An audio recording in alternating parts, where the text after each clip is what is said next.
আল্লাহ আমার বেহেশত দেখাইলো, আল্লাহ আমারে দোজখ দেখাইলো। আমি যখন বেহেশতের ভিতরে ঢুকলাম, ঢুইকা দেখলাম তোমার পায়ের আওয়াজ শোনা যায়। হে বেলাল, তুমি কি এমন আমল করো যে এই কারণে তুমি দুনিয়ার জমিনে চলাফেরা করো? তোমার পায়ের আওয়াজ আমি জান্নাতে শুনতে পেরেছি। হ্যাঁ বেলাল, কি এমন আমল করো? বেলাল রাদিয়াল্লাহু তাআলা আনহু বলেন, ইয়া রাসূলুল্লাহ, ইয়া হাবিবাল্লাহ, নবীজি গো আমার,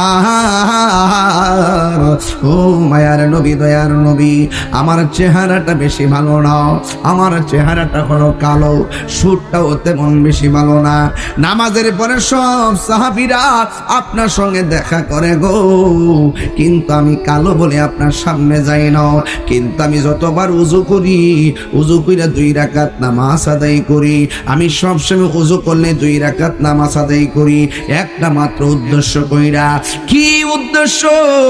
এবার বেলাল রাদিয়াল্লাহু তাআলা আনহু বলেন, নবী গো, সব সাহাবীরা আপনার কাছে যায় কথা বলে, আপনার সঙ্গে দেখা করে, আমি কালো বলে আপনার সামনে যাই না।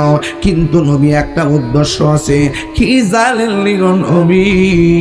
আমি যখন উযু করে 2 রাকাত নামাজ পড়ি, 2 রাকাত নামাজ পড়ে আমার আল্লাহর কাছে ফরিয়াদ করি, ও আল্লাহ, সব সাহাবীরা নামাজের পর তোমার সঙ্গে, তোমার বন্ধু নবীর সঙ্গে কথা বলে, কিন্তু আমি তো কফল ফুরা, চেহারাটা বেশি ভালো না, কিন্তু তোমার বন্ধু নবীর জানের চাইতে বেশি ভালোবাসি।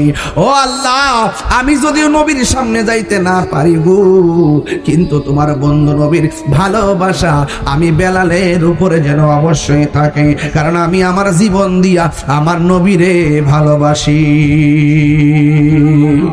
এবার আমার নবী ডাক দিয়া কয়, বেলাল,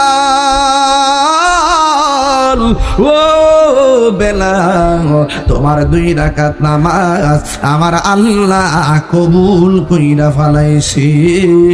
এই জন্য তুমি দুনিয়ার জমিনে চলাফেরা করো, তোমার পায়ের আওয়াজ আমি জান্নাতের ভিতরে ঢুকেছি রে বেলাল।